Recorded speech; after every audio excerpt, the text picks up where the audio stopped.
Sejam muito bem-vindos ao 100º episódio do Contra o Vento Podcast. A introdução hoje será mais curta porque, como os membros da nossa comunidade já sabem, a gente estava muito animado para dividir as nossas histórias com vocês. Então a gente começou o podcast meia hora antes e não gravou. Então a gente segue daqui. Francisco, você estava falando como você fugiu do quartel de 2 países. Você pode voltar da história a partir desse ponto? Só um pouco de contexto, tá, para os colegas que estão escutando agora a gravação e não ao vivo. O episódio de hoje é uma mesa redonda aqui da SETI, em que a gente compartilha um pouco das nossas experiências e histórias desses últimos 3 anos de empresa e também algumas retrospectivas de como que o mundo da teoria das bandeiras mudou desde então, o que fazia sentido antes não faz mais sentido hoje, o que faz sentido hoje que não fazia sentido antes, enfim. E a gente chegou no tema de como que vocês viraram nômades, né, da própria empresa. A gente tem aqui 3 nômades nessa gravação nesse momento, eu, Danilo e Camila. E basicamente eu estava falando que eu estava estudando na Áustria, estava fazendo meu mestrado por lá, resolvi iniciar a CETI, fazer esse negócio acontecer, então eu tranquei a minha universidade lá, que tá já 1 ano de mestrado. Só que na Áustria, eu sou cidadão austríaco, então como cidadão austríaco, eu tenho que servir no exército aos 18 anos. E é algo que não é igual no Brasil, que você fala que não quero servir, enfim, geralmente tem excesso de contingentes, nem tem que fazer nada. Lá realmente todo mundo serve. Talvez porque a população já está mais velha, enfim, mas é obrigatório mesmo. Só que eles dão uma extensão para quem está estudando, né? Eu estava estudando, falei, tô fazendo minha faculdade aqui, deixa eu terminar, aí eu sirvo. Então eu tranquei a universidade e eles iam falar, trancou a universidade? Você não tá mais estudando? Vem botar a farda aqui, vamos capinar.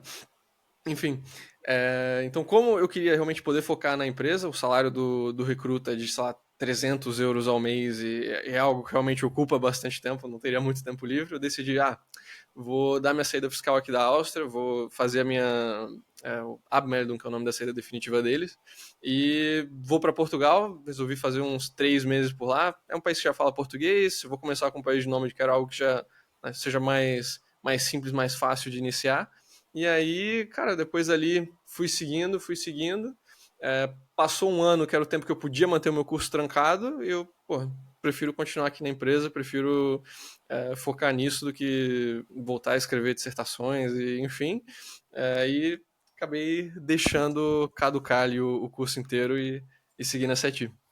Foi basicamente isso.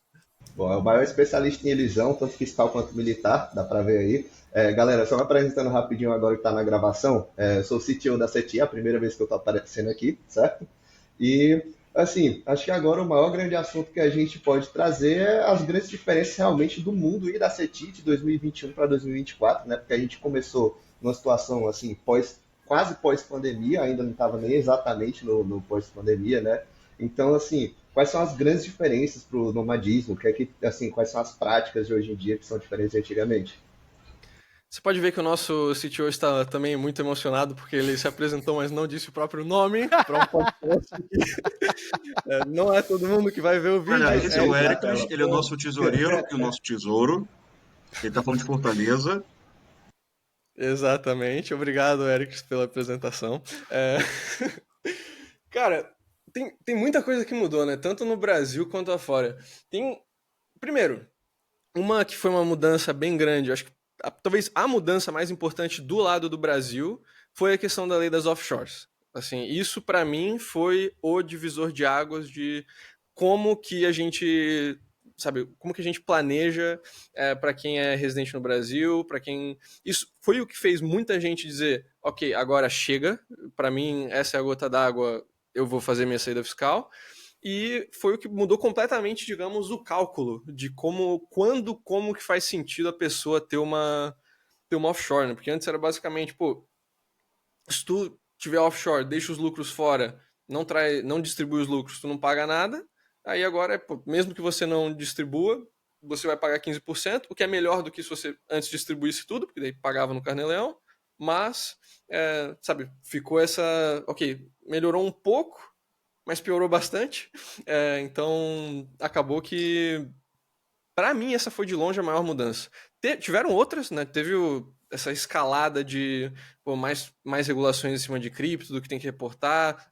Também o imposto agora da lei das offshores também se aplica para cripto no exterior. Teve muita coisa acontecendo, mas eu diria que para mim esse foi o maior ponto. O que vocês acham? Quando eu virei nômade, não tinha mais restrição de sair, os lugares estavam abertos e tudo mais, mas ainda exigia-se muita certificados de vacina, exames, então tinha que estar sempre fazendo aqueles exames invasivos com cotonete, então foi um início difícil. E quando isso acabou, foi uma mudança assim muito bem-vinda, porque ficou muito mais fácil ter uma vida nômade a partir de então. Eu acho que isso também acabou mudando muito a percepção que as pessoas têm, né, dos países. Tem um monte de países que, sei lá, estavam no topo de índice de liberdade econômica e que a galera sempre tinha com alta estima, e que durante o Covid meio que mostraram as caras, que tipo, pô, isso aqui tá muito autoritário para mim, isso aqui tá muito barra pesada para mim. Como, por exemplo, Austrália e Nova Zelândia, foi um que acho que realmente o pessoal que estava acompanhando caiu muito no conceito. Reino Unido, para mim, foi um que também tá pesado. O próprio Panamá, né? O Panamá foi um país que fez, apesar de ser muito conhecido pela questão de liberdades, offshores e tudo mais, teve um dos lockdowns mais pesados de todos. Enquanto, por exemplo, internacionalmente, México cresceu demais, Costa Rica cresceu demais. Só, claro, não tanto na visão do brasileiro, né? Acho que mesmo com a questão de Covid no México tendo sido mais de boa, México não é um país que interessa o brasileiro de forma geral. Assim. Acho que é muito parecido com o Brasil em termos de, tipo, os problemas que tem, sabe? Se a pessoa...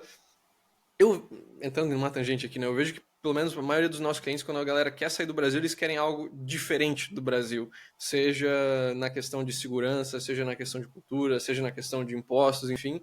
E países tipo México, Colômbia, apesar de serem países que eu considero muito bons, são muito parecidos. Né? Dificilmente a pessoa vai fazer uma mudança de vida para ir para um país que, sabe, sofre dos mesmos problemas. Mas tem razão, Danilo, a questão da pandemia também foi com certeza uma das maiores mudanças. É a Argentina, né, que parou de piorar. Né, eu estava recentemente agora em Bariloche, ano passado, em fevereiro, né, eu estava em Buenos Aires. Então, assim, um ano e meio de diferença, assim, né, tipo, aumentou um zero na cotação dos caras, né, teve 200% de inflação no ano passado, mas desde o final do ano para cá, meio que parou de piorar, inclusive a cotação bruta tem diminuído, né, então tá meio que se aproximando da cotação oficial, né, para a gente é péssimo, né, mas para o argentino, né, obviamente isso, né, dá para respirar um pouco mais tranquilo, né, tá longe de estar bom, né, mas está melhorando bastante para eles, para a gente ainda tá bom, ainda tá barato, ainda tá valendo a pena, né, mas enfim, tem muita coisa para rolar ainda, não tem como prever, né, e fora que eleitor latino-americano tem essa mania, né, de daqui a pouco troca, bota a Cristina Kirchner de novo daqui 4 anos e pronto, volta tudo, né, vai ter 500% de inflação, enfim, né, tem que esperar para ver. Mas com certeza foi algo que botou a Argentina no mapa, né, cara? Praticamente ninguém considerava a Argentina como uma opção de residência e tudo mais. Agora a gente já está processando residências para brasileiros na Argentina que veem a Argentina como um plano B legítimo, de tipo, ok, no Brasil a gente está perdendo liberdades, na Argentina eles estão ganhando liberdades. Então, apesar de eles não estarem, digamos, no melhor ponto ainda, a direção que eles estão indo é boa e a direção que a gente está indo não é tão boa. Acho que isso mudou o conceito da Argentina para muita gente. Tipo, cada dia mais ela fica mais interessante, apesar de que a gente não vai saber se isso vai ficar por 10 anos, 20 anos, realmente. Não dá para saber, mas, cara, também não dá para saber para nenhum país do mundo. Né? Pessoal que fala de certeza, porque na América Latina mudar de país é igual mudar de assento no Titanic. Mas, porra, Europa também tá a mesma coisa, cara. Europa, sabe, 10, 20 anos de diferença na Europa, os países já estão completamente diferentes. Aí, hoje em dia, um monte de país do leste europeu já tá mais rico que Portugal. Na Estônia já passou Portugal. Vários países ali que antes eram os países pobres, os países que ninguém dá pra nada, hoje são alguns dos destinos mais atrativos, enquanto os destinos tradicionais muitos deles estão em declínio. Então, isso Isso é um que eu vejo, assim, direto a galera comentando na comunidade, enfim, de que, tipo, a América Latina nunca dá pra confiar e tal, mas, sabe, o mundo tá mudando tão rápido recentemente que qual país que dá pra confiar? Tipo, qual país que tá sendo o mesmo, digamos? Isso também, assim, que o nomadismo acaba sendo uma estratégia de se tornar ingovernável, né? Você meio que pode escolher a dedo exatamente para onde você vai, quando o país, assim, estiver funcionando para os seus interesses, perfeito, né? Assim, um exemplo, assim, que já dei em outro podcast, né? Por exemplo, a Sérvia. É um país que eu posso fazer exatamente tudo que eu quiser, né? Então, assim, não me enche o saco com nada no momento que isso não estiver me servindo, eu simplesmente cruzo a fronteira, vou ali para a Bulgária, vou para a Romênia, ou então vou para a Grécia, vou para qualquer parte do mundo que eu quiser, assim, sem muita dificuldade, né? Então, você consegue simplesmente escolher a dedo, né? Se beneficiar do que tem de melhor sem ter que se preocupar, nem sequer se preocupar com o que tem de pior. Sim, eu ia falar bem nesse sentido mesmo. É, o interessante da teoria das bandeiras, né? Que é você ser líquido e ter planos B, né? Uma residência fiscal em outro lugar, mais de uma cidadania e tá pronto para se adaptar e se mover conforme o vento sopra, como bem expressa a marca da CETI, né? Que é um barco que está ali sempre se adaptando às tempestades e o que vem no caminho, né? Inclusive é o nome desse podcast, né? Contra o Vento é daí que vem a inspiração. Mas. E nem só pro nomadismo, né? Isso, basicamente essa coisa de os países mudam, enfim. Mesmo para quem tá imigrando, tá se mudando de fato, de forma mais fixa para um outro país, é questão de, beleza, você implementou o seu plano B, agora esse virou o seu plano A. Então, por segurança, mantém um plano B ainda. Tipo, sempre tenha pelo menos um plano B. Se você se mudou, esse virou o seu plano A, então agora, né? Veja de ter pelo menos um plano B na manga, né? Mais ou menos isso. Acho que um movimento, além da Argentina, que está melhorando muito, um que surgiu também é o Salvador, né? Esse daí também não estava no mapa para nada quando a gente começou e hoje é um dos que mais se falam, especialmente no mundo da galera de Bitcoin e cripto. Porém, assim, dando uma questão de experiência interna nossa, eu não vi muita gente querer pagar para ver. Sabe, El Salvador, eu vejo muita gente falando El Salvador, boa, El Salvador, isso aí, El Salvador, e muito pouca gente querendo de fato se mudar para El Salvador. Acho que é diferente da situação da Argentina, que a gente já tá vendo gente querendo se mudar para a Argentina, que, assim, é um país que começa de um ponto muito melhor, né, em termos da qualidade de vida que a Argentina oferece, do que a Argentina tem a oferecer como local de vida, comparado com El Salvador, que é mais distante, que tinha uma situação de segurança muito pior, né? A Argentina, mesmo com a situação econômica mal, nunca teve uma situação de segurança tão zoada, então acho que deixa o pessoal com menos pé atrás. É também um país que já estava mais rico, mais desenvolvido, então, né, Buenos Aires é uma cidade linda, maravilhosa, São Salvador não é tão... não tem tanta coisa para oferecer assim, mas eu vejo que assim, na América Latina são os dois países que mais estão despontando em termos de diferencial, né? Eu não vou mencionar o Paraguai, porque o Paraguai não mudou muito, ele sempre foi bom fiscalmente, só agora o pessoal está notando, mas El Salvador e Argentina são os dois casos de países que estavam muito mal, e agora a política tá mudando para ir numa direção muito boa em questão de segurança, em questão de impostos, em questão de negócios. Também tem uma questão assim, até compartilhando um plano que eu tenho mesmo, estou aqui no Chile agora, né? Aqui é um lugar que você pode ficar 3 anos sem pagar imposto, e depois desses 3 anos, assim, vai para qualquer outro lugar que você quiser. Né? Tô querendo dar mais acelerado agora em viagens, né? Então é um país, assim, para os próximos 3 anos pode fazer sentido. E se a situação degringolar nesse meio tempo, né, sabe, vou para outro lugar. Você pode ter uma estratégia, assim, você pode ter os benefícios do nomadismo sem ser nômade. Né? Tem vários lugares que você consegue viver sem ter que pagar imposto, sem muita dor de cabeça, sem muita complicação, né? Então, assim, Emirados, por exemplo, nesse momento não tem imposto de renda a nível pessoal, tem a nível corporativo, né? Então, assim, você vivendo lá, você não precisa se preocupar exatamente onde você tem a sua empresa. Só que ser um país assim que, né, não tá, sabe, Coreia do Norte, obviamente, não seria uma opção, né? Mas qualquer outro lugar, assim, minimamente sensato vai funcionar. E assim, o que eu ia falando é que tem uma subida no conceito hoje em dia dos países da América do Sul em relação à Europa. Hoje em dia o pessoal de lá, na realidade, tem tido um fluxo maior para vir para cá. Que assim, a gente tem tido um fluxo muito grande de gente da Espanha, mesmo a Alemanha e tudo mais, vindo para o Paraguai, vindo para a América do Sul no geral, para levar uma vida assim um pouco mais livre. O Francisco até consegue explicar muito bem essa movimentação. Eu acho que se trata também de uma mentalidade de não espere o país estar perfeitinho, até porque nem os melhores lugares no mundo, na cabeça do brasileiro, são perfeitinhos. Tipo assim, é que nem ação, comprar na baixa. Ah, a Argentina não tá um paraíso, o Salvador não tá um paraíso, mas irmão, tu tá olhando, tá melhorando, tá vendo melhora. Então, não espera tá todo mundo fazendo fila para comprar coisa lá, os imóveis já estarem caríssimos. Já pega um dinheirinho, tem um dinheirinho sobrando, compra alguma coisa, já garante um documento, porque senão fica que nem fila de, por exemplo, a título de imigração. Pega a fila do consulado italiano de São Paulo, por exemplo. A fila de espera de 10 anos. Você não precisa esperar o lugar estar maravilhoso. Você faz um investimento, assim como você faz um investimento em questão monetária. E não é nem questão só da fila, é questão da possibilidade de existir, por exemplo. Paraguai, antes tu conseguia residência permanente direto. Agora tu tem que passar primeiro por 2 anos de temporária.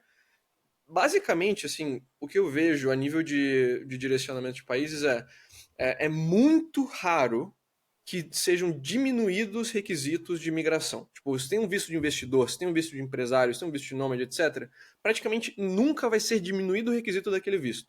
Eles talvez criem um visto diferente, mas é muito raro, assim, um país que tem uma residência por investimento, que aquele investimento vai diminuir. Ou que tem um visto de nômade, que eles vão diminuir os requisitos. Costuma ser, beleza, tem um visto de nômade, e talvez agora a gente vai criar um outro novo visto para profissionais autônomos, ou um visto para profissionais qualificados, enfim. Tipo, eles adicionam categorias, mas eles não diminuem os requisitos da categoria existente. Geralmente só aumentam, na verdade. Né? Malásia aumentou os requisitos, Tailândia aumentou os requisitos desde que a gente começou. Vários países aumentaram os requisitos. Panamá antes também era mais fácil conseguir, agora não. Então, assim, vários países ficaram mais difíceis de conseguir a residência ou temporária ou permanente. E essa é uma razão para pelo menos pensar em... Se você tem um país que você pensa que poderia ser interessante para você, pode fazer sentido já, digamos, ter o pé na porta, né, antes que a porta feche. Sim, o mesmo também para a cidadania, né? A residência no Paraguai, eu já perdi essa janela aí, então eu já estou passando pelo processo de residência temporária, vou ter que aguardar os 2 anos para ter a permanente. E a cidadania italiana é outra coisa que está em risco aí, que estão pleiteando para colocar em votação para quem for apenas neto poder entrar com o processo, né? Então eu, por exemplo, que sou tataraneta, já não poderia fazer o processo. Então é uma questão realmente de correr contra o tempo, né, para não perder as oportunidades. Um exemplo um pouco mais concreto disso também que o Diogo estava falando, porque a gente nesse momento se consegue comprar um apartamento em Palermo, tem uma pesquisada recentemente por US$ 120 mil, não R$ 600 mil, assim, um pouco mais do que isso. Se daqui a um ano continuar melhorando, não acho que vai estar tão barato assim, né? Então, essa coisa de comprar na baixa é uma coisa assim que tem coisa que você vai ter que cometer risco, né? Tem coisa assim que, sabe, você esperar tudo estar resolvido, obviamente vai ser muito mais caro. Você não se importa de pagar mais caro, perfeito, vai lá, né? Aproveita, espera aí, pega seu cafezinho, senta no lugar, né? Mas se, enfim, você quer fazer essa aposta, é um lugar que vai fazer muito sentido ainda. A Geórgia também, você consegue apartamentos na beira da praia ainda por uns US$ 100 mil. Aí falar algum lugar assim, tipo, um lugar de costa assim na América Latina que você consegue isso. Em relação ao ponto que o Eric estava falando também, acho que é importante mencionar, né, que agora tem muito europeu vindo para América Latina. O fluxo sempre foi latino-americanos indo para a Europa. Ainda existe o fluxo, ainda muito grande, a gente também ainda trabalha com muito brasileiro que está indo para a Europa, mas a gente está vendo também brasileiros querendo as residências na América Latina, né, cada vez mais para Paraguai, para Uruguai, para Argentina, para Panamá, e dos europeus. Pandemia foi um fator, né, como os países deles trataram a pandemia, eles, tipo, porra, chega, agora eu quero um outro lugar. Mas também a questão da guerra. A questão da guerra na Europa é algo que está deixando muito europeu cagado com a chance de que isso expanda para outros países, que tenham um conflito de verdade com a Rússia, enfim. E eles querem estar mais longe possível. E, assim, por todos os problemas que o nosso continente tem, guerra não é um deles. Né? Não tem nenhum grande conflito próximo, não tem nenhuma disputa grande que está próxima de acontecer, com exceção, sei lá, Venezuela, Guiana, que não afeta nenhum de nós e é mais uma bravata que qualquer coisa. Né? Não tem nenhum grande teatro de bombas atômicas ou coisa assim acontecendo por aqui. Que é um fator muito importante para a galera que está pensando no plano B nesse tipo de coisa. E, assim, vale destacar que não são estratégias contraditórias.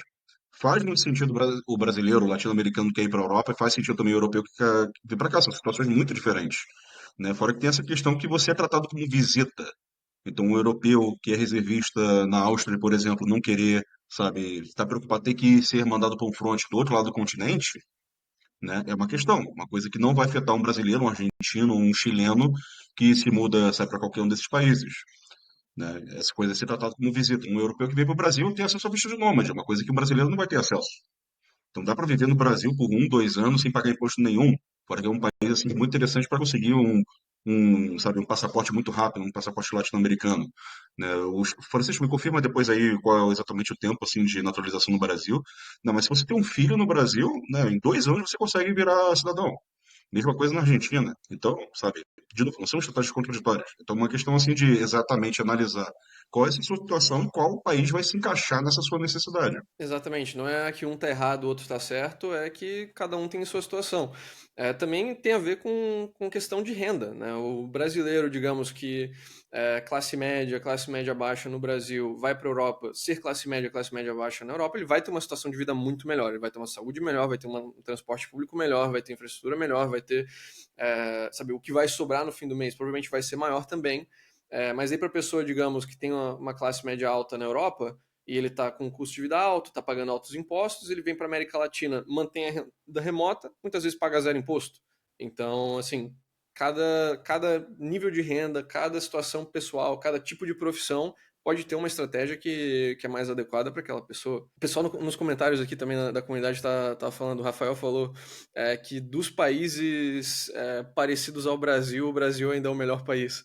Né? Então, quando a gente está falando de México e Colômbia e tudo mais, e também é uma questão de opinião pessoal, né? Cada um prefere, mas ele mencionou especificamente que o Brasil é o que mais tem infraestrutura, e em grande parte eu diria que sim, porém depende bastante do onde, porque Colômbia, pô, tu pega as principais cidades, tipo Medellín, Bogotá, tem uma infraestrutura bem legal, sabe? Medellín tem tem o metrô, tem o VLT, tem o transporte lá de bonde, tem um monte de coisa que um monte de capital brasileira não tem, né? Então qual que é a comparação? É São Paulo? É Rio? Cidade do México também. E segurança, né? Por mais que os índices do país no geral, ou por exemplo, você pega a Cidade do México, que tenha índices de insegurança muito alto, de violência alto, mas isso não reflete especificamente a uma pessoa que está vivendo ali numa região central, numa região. São índices que são muito inflacionados por causa dos guetos, né? Mas assim, totalmente diferente, por exemplo, da segurança de você andar na Paulista e no centro da Cidade do México. A Paulista é um lugar muito inseguro, então a violência no Brasil ela está muito mais democratizada, enquanto nesses países você ainda consegue encontrar locais com mais segurança e com mais qualidade de vida. A América Latina, de maneira geral, é uma questão assim de você saber para onde você está indo, né? Porque assim, como a Camila estava colocando, existe uma questão muito localizada, mesmo no Brasil, assim, não sei São Paulo, né? Porque assim, nunca morei lá, também não tenho interesse, mas sabe, a situação que você tem em Palermo, em Buenos Aires, por exemplo, é diferente de quem mora em La Boca.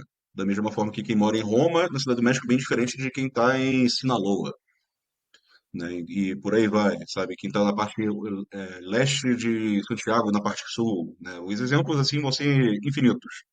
Mas, obviamente, tem partes da América Latina onde crime não é autorizado a acontecer, digamos, né? Palermo, por exemplo, na Argentina, falando porque um exemplo que eu estou um pouco mais acostumado, né? É onde estão todas, sabe, políticos, celebridades, todo mundo mora ali. Da mesma forma que Zona Sul do Rio, obviamente, sabe, não acontece tanto crime porque, né? Ali, se acontecer alguma coisa, vai chamar atenção pra caramba. Enquanto se acontecer algum problema, assim, digamos, em São João de Meriti, né? Não estou falando que a vida de quem mora ali é menos importante, mas não vai chamar tanta atenção. Isso se aplica em qualquer lugar da América Latina, não só da América Latina do mundo, né? Você tem que saber para onde você vai, você tem que fazer um mínimo assim de um dever de casa, né? Para onde quer que você vá, você pode ir para a Suíça. né? Vai ter algum gueto ali, não vai ser a mesma coisa, obviamente, que, sabe, Brasil, né? Mas, obviamente, tem situações que você tem que ter um pouco de inteligência situacional. Eu diria que foi inclusive algo que me surpreendeu na Europa, assim, voltando esse ano, comparado com quando eu morava, sabe, em 2017 a 2021. Portugal, por exemplo, que, sabe, o número de bairros que estão zoados aumentou comparado com o que era antes. Assim, bairros que agora tem mais pichação, tem mais lixo na rua, tem mais assim, sensação de inseguridade. Eu sinto que aumentou. E acho que o dia que, até puxando aquele tema de países que estão despontando, países que estão diminuindo, acho que Portugal assim, é definitivamente um país que piorou desde 2021 para cá, quando a gente começou a empresa. Antes eles não tributavam cripto, estão tributando cripto agora. Antes tinha o regime lá de residente não habitual para pagar menos impostos, eles mataram, trouxeram de volta, mas trouxeram de volta pior, tiraram a isenção lá dos aposentados, diminuíram um monte a lista de profissões de quem pode assumir. Então, toda hora falando de acabar com o Golden Visa, restringiram as opções de investimento do Golden Visa. Então, assim, tá tudo indo na direção de não queremos pessoas com dinheiro a cá, não queremos pessoas que vão tentar, né, pessoal de cripto, pessoal de tecnologia, enfim, tá indo nessa direção. Claro que tem alguns movimentos regionais que vão contra isso, tipo o pessoal lá da Madeira, que tá fazendo um trabalho muito legal, mas a visão geral do país, eu diria que a nível de teoria das bandeiras, deu uma bela de uma despencada. Assim, uma bela de uma despencada mesmo. O Pericles também comentou ali nos comentários, eu que o diga. E o Russo também comentou que tá bem difícil para o imigrante alugar. Essa é uma outra questão também, a questão de imóveis que tem ficado mais difícil, eu diria, na Europa no geral, né? Assim, a quantidade de imigrantes que tem chegado para a Europa, meio que, sabe, o europeu praticamente não constrói, comparado com outros lugares, sei lá, tipo Dubai, que toda hora está subindo prédio, e ao mesmo tempo está chegando cada vez mais gente, ou seja, né, para conseguir um aluguel tem ficado difícil na maioria das cidades europeias. Eu tenho amigos em Portugal e, por exemplo, a minha madrinha de casamento, ela precisou dar 6 meses de caução no apartamento dela para poder alugar o apartamento. Então, assim, são exigências muito altas e, enfim, cada vez mais difícil, né, para conseguir alugar, para o estrangeiro alugar, né? Dependendo, ainda mais porque essa questão dos imóveis, dependendo do lugar da Europa, vamos dizer, por exemplo, vamos pegar um exemplo, melhor exemplo possível, Itália. O cara vai fazer uma obra, levanta o chão, ó, ruínas romanas. Acabou a obra do cara. Acabou a obra do cara. Porque dependendo do país, você está falando de um país que tem um histórico de civilizações que passaram por ali, que deixaram ruínas, e isso vai travando o desenvolvimento urbano. É controverso? É controverso, mas no final é o que vai ocorrer. Tem uma redução da oferta de imóveis.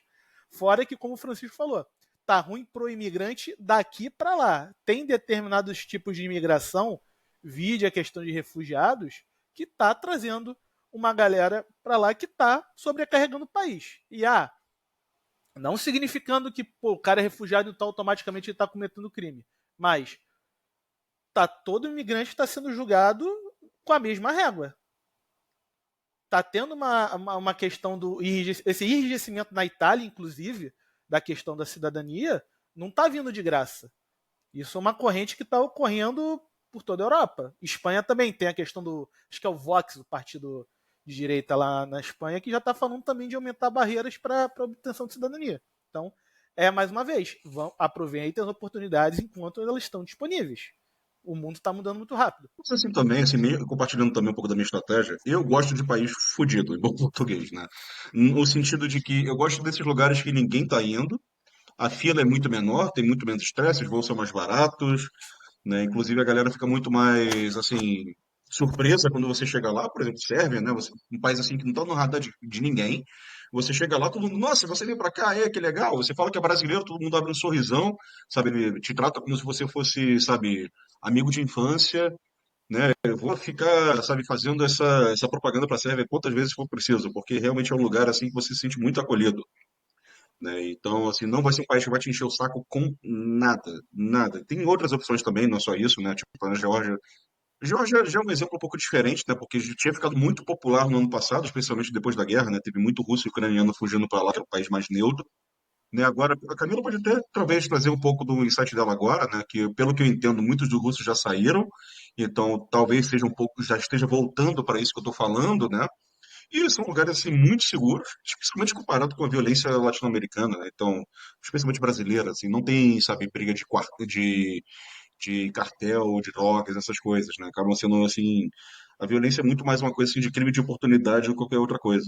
Não, com certeza, eu sinto essa questão da segurança é realmente latente, assim, a diferença. Eu estou acostumada não só com o Brasil, mas com a América Latina, onde a gente está sempre ligado, ou a grandes centros como Porto, Lisboa, também a gente tem que ter uma atenção redobrada, e aqui é realmente assim, é diferenciada a questão da segurança, a tranquilidade. é, o povo do leste europeu, no geral, eu acho eles muito receptivos, como você já colocou, Danilo. Eles ficam realmente encantados de estarem recebendo uma pessoa de tão longe, de uma cultura tão diferente. Então, é uma experiência legal para eles também. E aí torna pra gente mais legal ainda, né? Então, sim, é muito legal estar aqui no leste europeu. Eu acho que aproveitando, já que estamos falando bastante de leste europeu e, tipo assim, barreiras de imigração nos destinos mais populares, a gente podia entrar nesse assunto, tipo, brasileiros, pelo amor de Deus, o leste europeu é muito mais acessível se você quer ter uma vida segura na Europa. Deem atenção para o leste europeu. E, pô, aproveitando que, pô, o Danilo é um sommelier de leste europeu, Chico também tem a sua experiência dentro do leste europeu. O que vocês podem trazer de, tipo assim, pontos altos que, tipo assim, pelo amor de Deus, gente, vai porque é bom, porque tem isso, isso, isso. O que vocês citariam, no geral? Eu acho que o primeiro ponto é o custo-benefício, né? Porque é uma região que não é tão cara e a qualidade de vida, para mim, é até melhor do que na Europa Ocidental. É claro que isso daí vai variar para o estilo de vida de cada pessoa e o que a pessoa busca, mas para mim realmente faz muito sentido estar aqui. Eu gosto muito da vibe, uma vibe mais tranquila, mais pacata, mais família, e eu me sinto muito em casa aqui. Isso tem muito a provar, né? E também são países assim que tem pessoas muito orgulhosas, né? Claro que esse orgulho assim se traduz assim em algumas coisas que às vezes não é tão agradável, mas assim você como se você não é vizinho deles, isso não é exatamente um problema, né? Você não sendo croata na Sérvia não vai ter problema nenhum, você não sendo sérvio na Croácia também não vai ter problema nenhum, né? Mas de maneira geral, assim, como esse país tem muito a provar, né? Eles se esforçam muito em fazer as coisas muito bem feitas. Né? Então, assim, acaba tendo essa competitividade muito positiva, eu diria, né? Porque tá todo mundo meio que assim no mesmo nível. Então, sabe, não tem essa coisa assim tanto de. E também não tem tanta pernada, curiosamente, né? Não tem tanta gente assim. Claro que tem países e países. Né? Mas de uma maneira geral, você não vê gente assim tentando trapacear assim, com tanta frequência que nem você vê, por exemplo, assim, como no mesmo dentro da Europa, né? Na parte assim de assim, na Itália, na Espanha, em Portugal, você tem muita história de gente, sabe, fazendo ultrapassos e coisas assim do gênero. Né? E no leste europeu, como eles têm muito a provar, e tem essa questão de orgulho, né? Uma coisa assim, tipo, eu sou sérvio, eu não vou roubar, sabe? Isso é uma coisa que, claro, tem gente que, né, tem crime normal, só que tem essa coisa assim do orgulho dele, que não vai deixar a reputação do país, tentar não deixar a reputação do país ser manchada mais do que já está. Né? Tem esse algo a compensar, digamos. Do leste europeu, assim, eu diria que pelas minhas viagens eu não conheci tudo ainda, mas para mim, assim, o top, top, top mesmo seria Hungria mais Balcãs. E Balcãs eu digo, assim, especificamente a região mais praieira, próxima da praia Montenegro, Sérvia que também não está muito longe de Montenegro, Croácia, essa região aí. Eu diria que seria o melhor. O pessoal, geralmente, quando pensa em leste europeu, pensa em blocos soviéticos, cinza o tempo todo, né, aquela vida, digamos, sem cor e o pessoal só fumando e tudo mais. E tem disso, claro, mas não é a região inteira. Né? Especialmente, assim, pessoal que quer um clima mais ameno, que quer mais sol e tudo mais. Gente, leste europeu também é Mediterrâneo. Na Croácia é Mediterrâneo, Albânia é Mediterrâneo, Montenegro é Mediterrâneo. Ali você vai ter um clima nível Itália, nível. Inclusive mais quente do que Portugal. Tá? Eu tava em Portugal, tá, sei lá, fazendo 20 e poucos graus, até tá precisando de jaqueta ali no verão. Peguei o voo pra Albânia, a Albânia tava fazendo 42 graus. porque ali não tem os ventos do Atlântico, não tem a correnteza fria também que vem ali e resfria o clima, então é até mais quente do que Portugal, pensando em ir pro leste europeu. A grande questão, eu diria que é a do idioma, né? O pessoal fica, pô, mas vou aprender búlgaro, eu vou aprender polaco. Aí eu diria que dois aspectos. Primeiramente, fica nas grandes cidades, onde o nível do inglês é mais alto, e onde você também consegue utilizar, digamos, idiomas de apoio, né? Vários desses países, por exemplo, têm um nível bem alto de alemão, então assim, se você aprende alemão, você sabe um pouco de alemão, você consegue usar em todos esses países. Eu já usei meu alemão na Hungria, na Croácia, na Bulgária, enfim, já me salvou em algumas situações que o pessoal não falava inglês. Então, esse é meio que uma semi-língua franca, porque tem tanta gente desses países indo trabalhar na Áustria, na Suíça e na Alemanha. E o outro ponto, só para finalizar, é a questão de, pensando em utilidade de idioma, especialmente essa região Croácia, Sérvia, Montenegro, Bósnia é interessante porque é um idioma só, o sérvio-croata. Então, você aprendendo um idioma ali, você consegue usar nos 4 países. Se você aprender, sei lá, albanês, você só vai usar ali na Albânia. Então, sempre é legal pensar em idiomas que vão te dar um plano B, C, D, E também, se um país ali não tá legal, né? Diferente, sei lá, do búlgaro, que você só fala na Bulgária. Então, eu diria que esses seriam os principais. Fica nas grandes cidades, e se for aprender um idioma local, eu, pessoalmente, teria mais interesse no sérvio-croata. Uma situação que aconteceu comigo, eu tinha uma namoradinha na Macedônia do Norte, eu fui lá, passei um tempo lá com ela, e teve uma tia dela que veio visitar a gente um dia, né?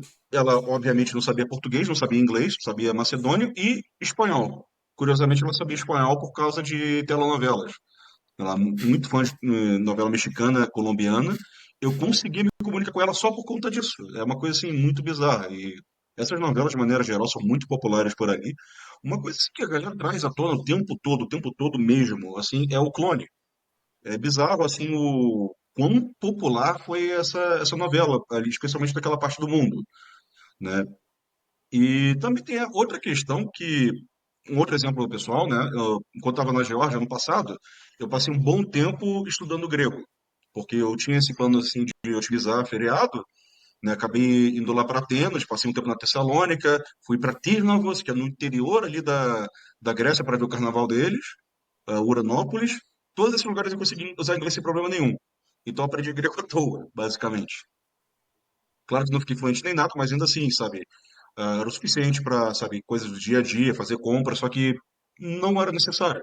Realmente zero necessidade de ter aprendido tudo que eu aprendi ali, né? E muitas vezes, assim, Sarajevo, por exemplo, o nível de inglês de Sarajevo me surpreendeu muito, sabe? Precisava de zero noção, assim, de sérvio-croata.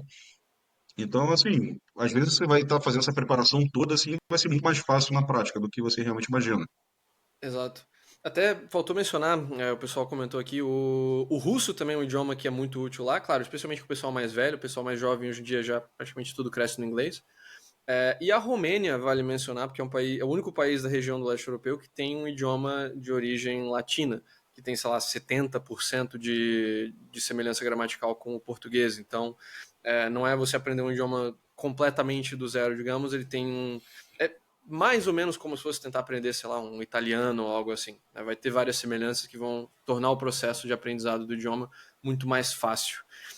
Então, tem várias opções para viver no leste europeu, mesmo para quem, né, tem a questão do idioma em mente. Na Croácia, foi muito legal a facilidade de lidar com as pessoas em inglês, porque as pessoas elas eram muito tranquilas, assim, por exemplo, na Alemanha, o cara vai conversar com você em inglês, ele sabe falar inglês, ele vai te responder, mas ele não vai engajar numa conversa em inglês com você.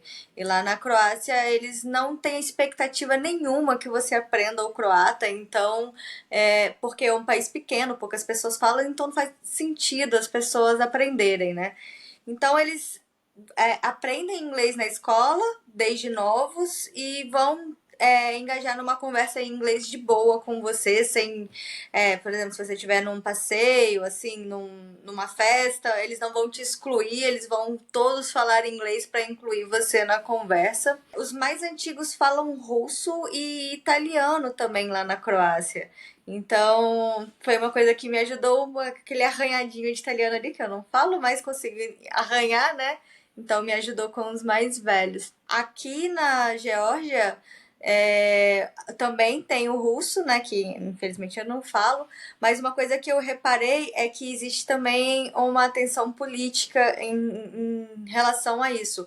Enquanto para os mais velhos é uma língua comum, que se você precisar usar, eles vão conversar com você porque fez parte da vida deles, os mais novos podem rejeitar. Inclusive, a gente foi ontem. Ontem a gente foi numa feira meio woke, onde tinha muitos jovens wokes, e quando a gente comprou o lanche, no encartezinho, assim, onde tinha o menu, tava escrito assim: aqui nós não falamos russo porque eles invadiram 20% do nosso país. Então, existe ali entre a galera mais jovem essa politização em torno da língua também. Quando você vai para um país que nem uma Itália, uma Espanha, muita gente não fica tão surpresa quando vê que as pessoas se comportam de uma forma muito parecida com o brasileiro. Ah, são países latinos, claro que faz sentido. Só que quando você vai para os Balcãs, né, especialmente assim, Croácia, Sérvia, Romênia e tudo mais, Grécia, inclusive, as pessoas também têm esse comportamento meio latino. E aí, se você parar para pensar, né, assim, todos esses países foram parte do Império Romano. Então, provavelmente tem alguma coisa ali que não é só da língua, mas também assim da cultura de Roma que meio que, sabe, a gente tem em comum com eles ainda. Então, questão de adaptação cultural, o único problema é que você realmente tem a língua. Isso quando não tem uma pessoa que fala inglês ali. Mas de resto, essa questão assim de, sabe, valores, né, de atitudes, é exatamente igual assim a gente. Né? Você, para dar um contraste aqui, por exemplo, na Suécia, é comum você visitar, alguém te convidar para casa deles, aí, digamos, vai ter o jantar. A família vai para a sala de jantar, você fica num quarto isolado, ali sem comer, não te oferecem comida. Tipo, tratam que nem cachorro, uma visita, né? Uma coisa assim que para qualquer lugar desses assim é totalmente impensável. O padrão nesses lugares todos, Portugal, Brasil, Croácia, Sérvia, Grécia, Bulgária, é você entupir a pessoa de comida.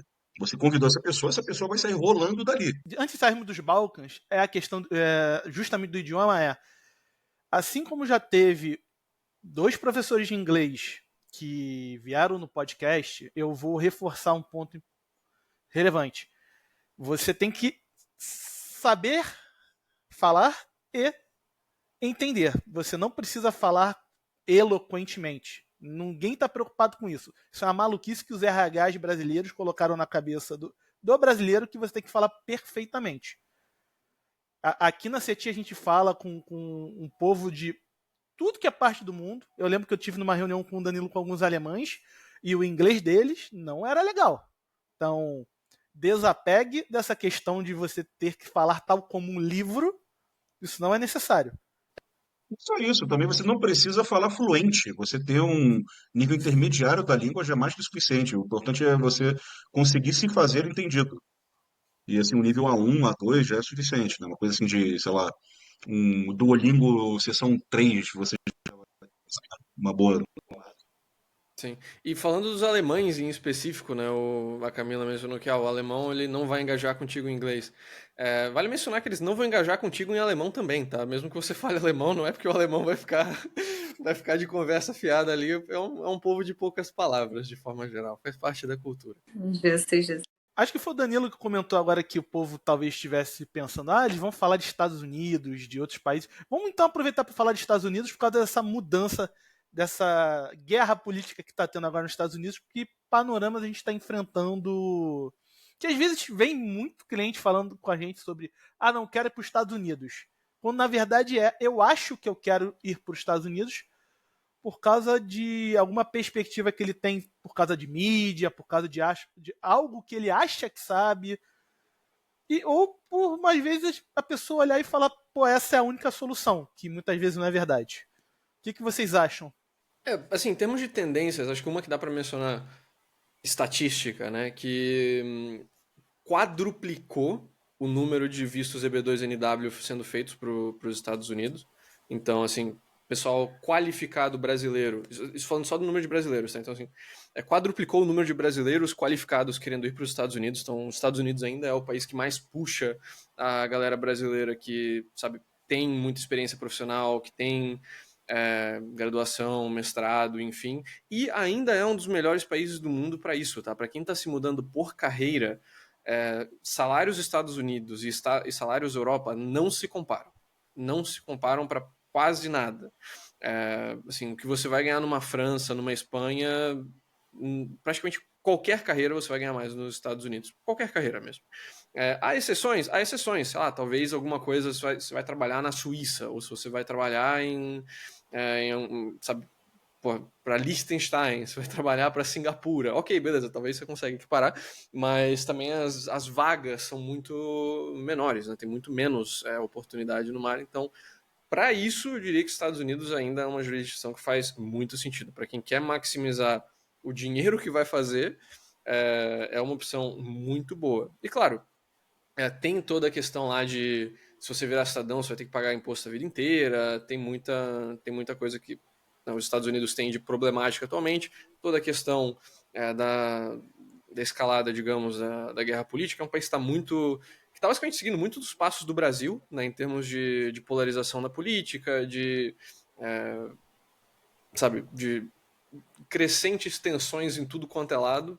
Está seguindo muito o panorama brasileiro, mas ainda está muito à frente em termos de renda e do que você vai ganhar. Então, eu pensando assim, eu não tenho interesse nenhum de morar nos Estados Unidos, mas eu considero que assim, é uma opção que faz muito sentido, especialmente para quem pensa em algo de médio prazo, tipo, ir para os Estados Unidos, fazer uma grana massa trabalhando 1 década, 2 décadas lá e depois aposentar no Brasil, aposentar num lugar mais barato. Eu acho que é um plano muito bom.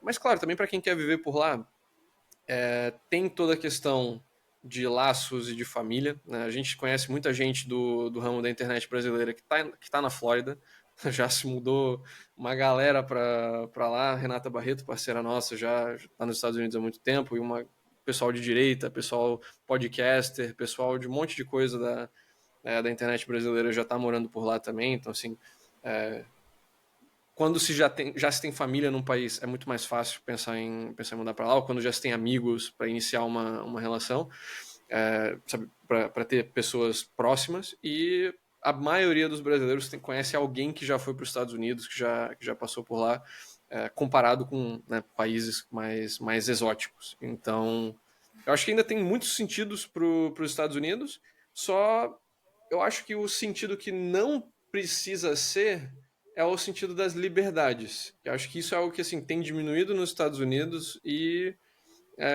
para o pessoal, por exemplo, que quer liberdade de armas, tem vários outros países legais. Para o pessoal que quer liberdade de homeschooling, tem vários outros países legais.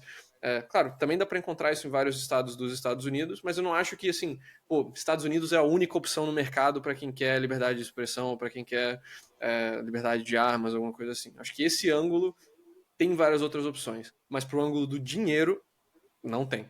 Isso é Estados Unidos número 1, número 2, número 3.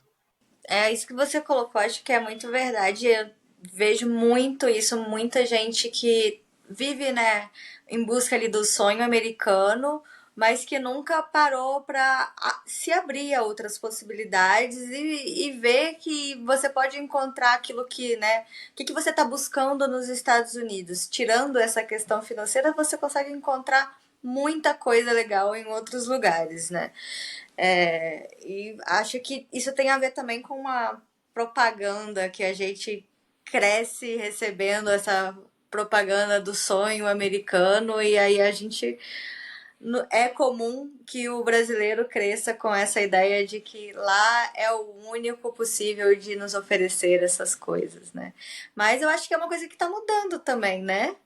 A procura tem, por exemplo, o Paraguai, que era o primo esquecido da América Latina. Olha como tá a demanda agora, não só, né, de alemães e holandeses que estão indo para lá, mas de muitos brasileiros também que estão migrando para o Paraguai. Então, isso mostra que finalmente parece que o brasileiro está abrindo os horizontes para outras opções, né?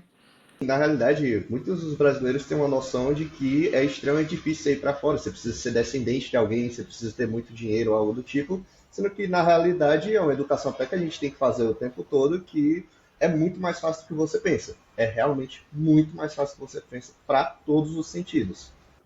O pessoal tem, digamos, acho que a visão padrão que se tem na mente de processo de migração é justamente o processo de migração para os países de língua inglesa. né? Reino Unido, Austrália, Nova Zelândia, Estados Unidos, que a gente está falando principalmente de tu vai ir como estudante, vai trabalhar se pá meio período, você tem que ir já com uma oferta de emprego, já alguém querendo patrocinar o seu visto de uma vez, ou você tem que ser um cara, pô, muito qualificado ou com muita grana para ser aceito. Enquanto, como a gente sabe, não é a realidade para muitos dos países, né? Para a América do Sul inteira pode ir até para o Chile e para o Uruguai só por ser brasileiro e não ser um criminoso, não precisa de mais nada além disso. Europa também, pô, Espanha tem várias opções de vistos acessíveis.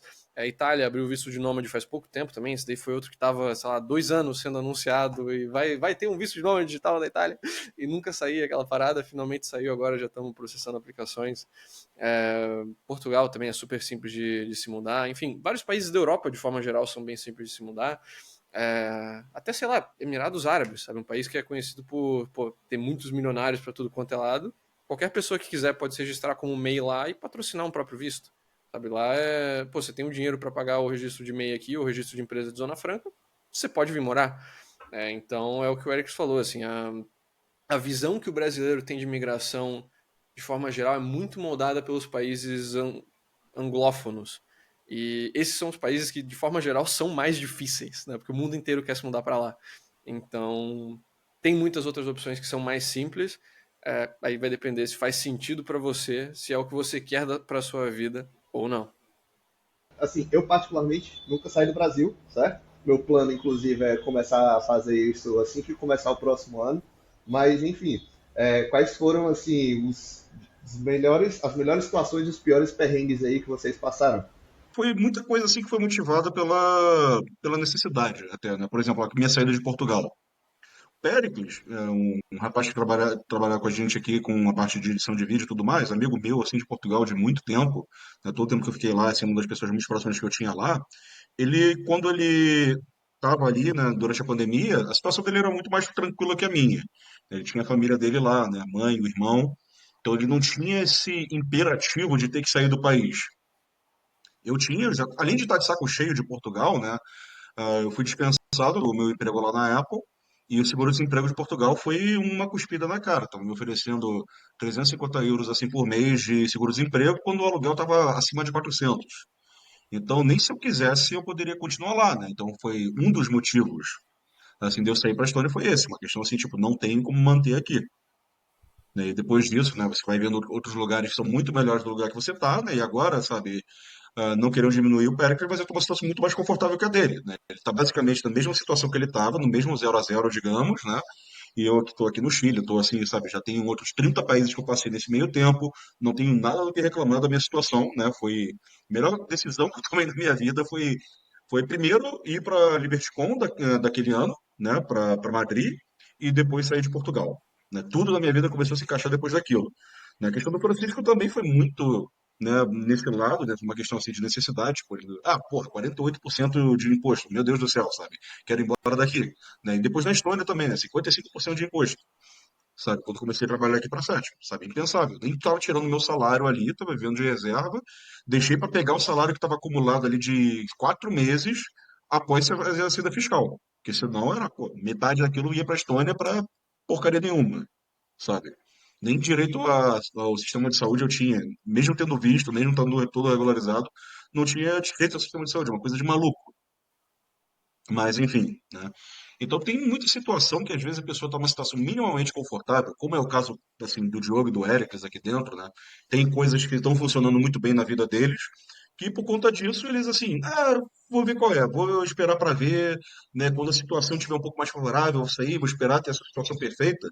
E às vezes não existe uma situação perfeita, mas assim, você consegue ter, sabe, objetivamente uma vida melhor. O Luquinhas, né, que trabalha aqui no nosso marketing, ele estava pagando 2 vezes mais de aluguel no Rio de Janeiro do que ele pagaria para estar morando aqui no Chile agora. Eu estou pagando menos do que ele, não estou pagando imposto, sabe? Minha vida está maravilhosa, assim, conhecendo lugares diferentes, comendo uma coisa diferente, um clima que inclusive é mais agradável para mim, né? Então ele poderia estar assim objetivamente melhor na situação dele, né? Mas tem essa coisa, esse medo, aquela coisa que você não conhece, né? Se tá ruim aqui agora no Brasil, será que não vai ser pior depois? E, assim, a tendência é que tudo seja muito mais fácil. né? Tudo é difícil no Brasil e também é caro demais ser pobre no Brasil. Né? Você vê assim, saiu um iPhone novo agora, daqui a pouco vai, se já não tem, né? Algum artigo aí, algum post no Instagram, alguma coisa assim do gênero, falando quão mais barato é você viajar para Miami, ficar uma semana inteira lá, comprar seu iPhone e voltar para o Brasil do que comprar a porcaria do iPhone dentro do país, né? Então, pô, comprar carro. Assim, você vai para o Paraguai, você compra o mesmo carro que vende no Brasil por um quarto do preço. Mesmo se você for pagar um imposto de importação, que é 20%, você vai e vão uma despesa assim, de despachante para fazer o negócio todo acontecer, um caminhão cegonha para levar para onde você está. No pior dos casos, ainda vai ser metade do preço que você pagaria no Brasil. Né? Então, assim, a gente é muito feito de otário e tem muita coisa que você só vai se dar conta quando realmente sair. Né? Então, uma coisa que eu recomendo muito para as pessoas aqui, né, porque, assim, por exemplo, chamada introdutória, essas coisas assim, faz um teste, né, porque, assim, mudança dá medo, né, qualquer mudança sempre vai assustar. Então, pô, você está planejando fazer férias assim para, digamos, Fortaleza? Um lugar maravilhoso, né? Só que o preço de você viajar dentro do Brasil é quase que o mesmo preço de você ir para um lugar que nem o que Santiago no Chile.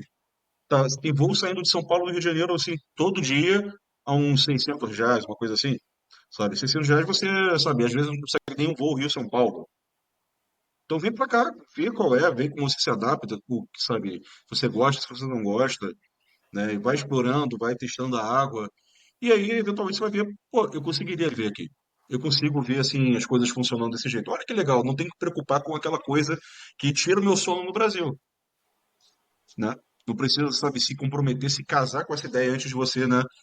Você pode ter, digamos, um namoro certo assim com um determinado país, e aí você, quando estiver confortável, você vai lá, bate o martelo, coloca a aliança no dedo do Chile, do Uruguai, do Paraguai, da Argentina, ou onde for. É assim, tanto no meu exemplo quanto do teu exemplo, né? A gente é, hoje em dia viaja pra caramba, já teve em países inusitados, enfim, perrengue e tudo quanto é lado. Mas a gente começou, assim, você começou com Portugal, eu comecei com a Áustria, que era o meu país de cidadania, ou seja, a nossa imigração foi para um país que era mais simples para cada um de nós. E o nomadismo também, pô, eu comecei meu nomadismo com Portugal justamente porque, vamos ver qual é, vamos ver se eu me adapto, vou para o país que vai ser mais fácil de eu começar alguma coisa que tem a mesma língua, tem a mesma cultura de forma geral, enfim, tem muito brasileiro também, super simples. Se eu não curtir, se não funcionar para mim, eu volto, porque, pô, 3 meses eu, né, tranquei a faculdade ali o semestre, podia simplesmente voltar depois. Então, assim, começa testando as águas e aí depois você vê se funciona, se quer continuar. Com certeza recomendo a estratégia do Danilo e também, né, o que a gente sempre menciona nas consultorias. Testem as águas antes. Dito isso, a gente completamente saiu da pergunta do Ericles, né, que era de quais são os melhores e piores desse tempo. Eu atualmente estou com 42, 41 países viajados, alguma coisa assim. Do meu top, assim, não pensando em viver, pensando em locais de vida, para mim, Argentina e Colômbia são os dois que mais me interessam. Assim, eu fiz bastante. Assim, para mim, ter proximidade da família é muito importante. Eu quero poder estar. A Europa, de forma geral, para mim é meio chato por conta tanto do fuso horário quanto da questão de distância, de voo. Assim, pô, quando eu ia visitar a família morando na Áustria, eu sempre pegar uma conexão, depois ir para São Paulo, depois de São Paulo ir para Paraná, porque minha família mora no Paraná. Então, quanto menos voos eu tiver que pegar, melhor. Quanto menos eu tiver que ficar em voo, melhor. Então, para mim, isso é mais América Latina. E, cara, eu tentei todos os paraísos fiscais, tá? Assim, dos mais relevantes. Eu tentei Uruguai, tentei Paraguai, tentei Panamá. Passei tempo em todos eles. E são países interessantes. Eu tenho, assim, gosto de muitas coisas desses países, mas pensando no geral de qualidade de vida que o país tem a oferecer, assim, sabe, de natureza, de cidade, de coisas para fazer, de círculos sociais, de conexão de voo, o agregado geral, eu prefiro viver com impostos na Colômbia do que sem impostos num Panamá, por exemplo.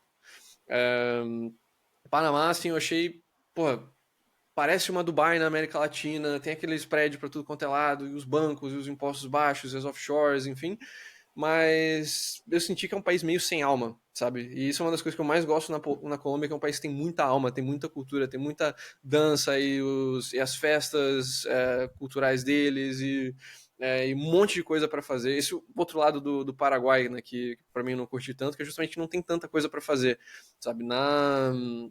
No Paraguai, pô, Gosto muito de Assunção, tenho vários amigos em Assunção. O pessoal no Paraguai é a melhor coisa, assim, os paraguaios. Mas, cara, em Assunção tu pega 3 horas de carro, a única coisa que tu tem é o lago lá em São Bernardino. Acabou. Na Colômbia, se eu tô em Bucaramanga, 3 horas de carro, eu tenho rio, eu tenho cachoeira, eu tô chegando, posso chegar numa montanha que tem neve. Se eu pego um pouco mais de distância de carro, eu tenho um deserto, tem cidade grande, tem de tudo, sabe? Então tem uma variedade de coisas para fazer. Isso para mim é algo que eu curto muito, sabe? Ter as minhas semanas trabalhando em casa focado e fim de semana, pô, vamos fazer alguma coisa, vamos descobrir alguma coisa. E então assim, para mim, para morar hoje em dia, assim, é o que eu tô planejando para mim no próximo ano, é ano que vem. Eu quero só conhecer uma cidade mais na Argentina que eu ainda não conheci, que é Córdoba. Quero ver se eu curtiria ela mais do que Medellín ou menos. E se eu curtir ela mais do que Medellín, meu pensamento é morar na Argentina pelo menos metade do ano, ainda ficar, tipo, sabe, com 2 bases, digamos, como nômade.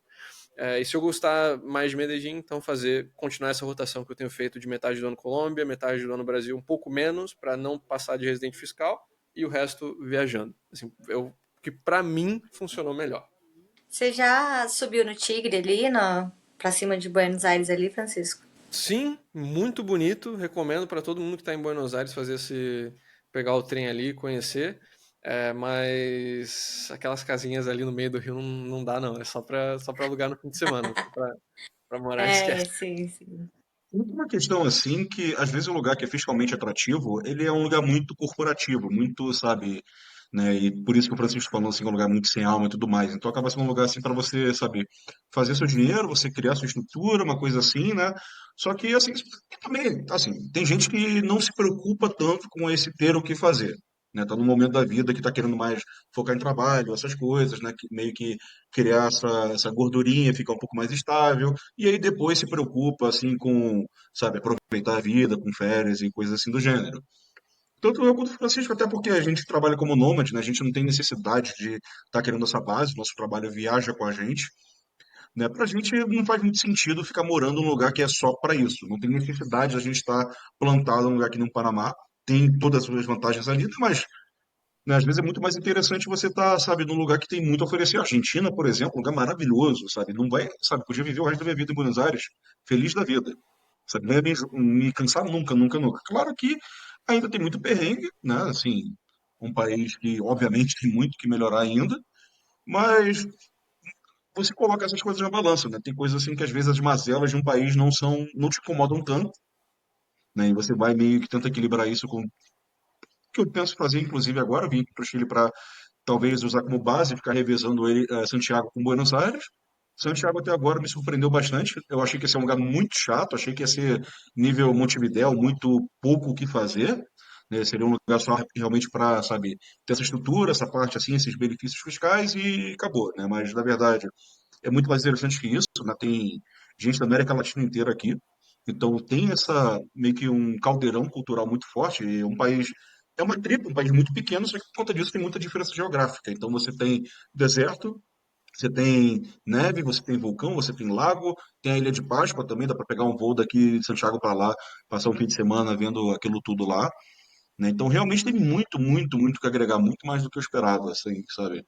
Então, e coisas que eu não conseguiria ver se eu não tivesse essa flexibilidade de estar viajando por aí, né? Recomendo de novo, muita gente assim para talvez passar um fim de semana que seja, talvez assim, quem puder um pouco mais, um mês inteiro aqui em Santiago para conhecer, né?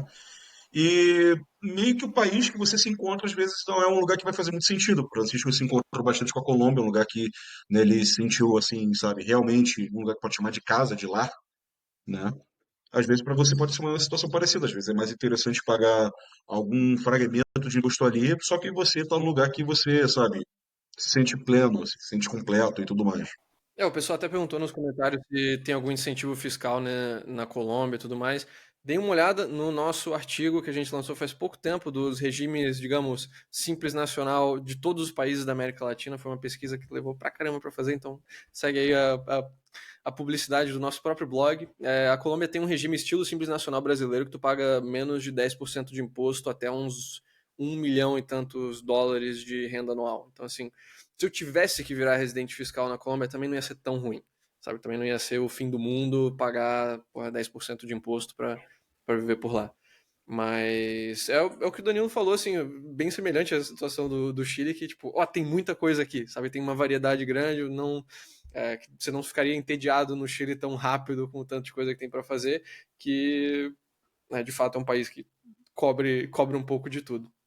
Mas diga lá, Camila. Não, eu ia falar que eu, apresentando aqui uma opinião diferente, me encontrei no Paraguai, né? Mas eu também acredito que eu tô numa fase da vida diferente da de vocês. Eu e o Gustavo, a gente tá se preparando para ter filhos, então a gente tá tentando desacelerar um pouco o nosso ritmo, até porque eu e o Gustavo somos muito acelerados. A nossa vida antes de ser nômade em São Paulo era quarta-feira, a gente já tava no ritmo de fim de semana, sabe? De acordar quinta-feira com ressaca para trabalhar. E quando a gente está em locais que tem muita opção, é difícil a gente se segurar. A gente sai muito, e então a gente tá num lugar mais tranquilo ajuda também a gente focar mais nos nossos objetivos. E então, para o nosso momento atual, o Paraguai faz muito sentido pra gente, até porque a gente não foi nem para Assunção, né? A gente foi para Encarnação, que é para ir mesmo para um lugar tranquilo, realmente pacato. E aí a gente tenta equilibrar com os momentos de saída, né? Então, quando a gente tá ali no Paraguai é focado, quietinho, e aí depois a gente aproveita, como, né, estamos num momento, numa fase semi-nômade, quando a gente sai ali do Paraguai, a gente vai para um lugar onde a gente vai poder aproveitar um pouquinho mais e conhecer mais, passear um pouco mais.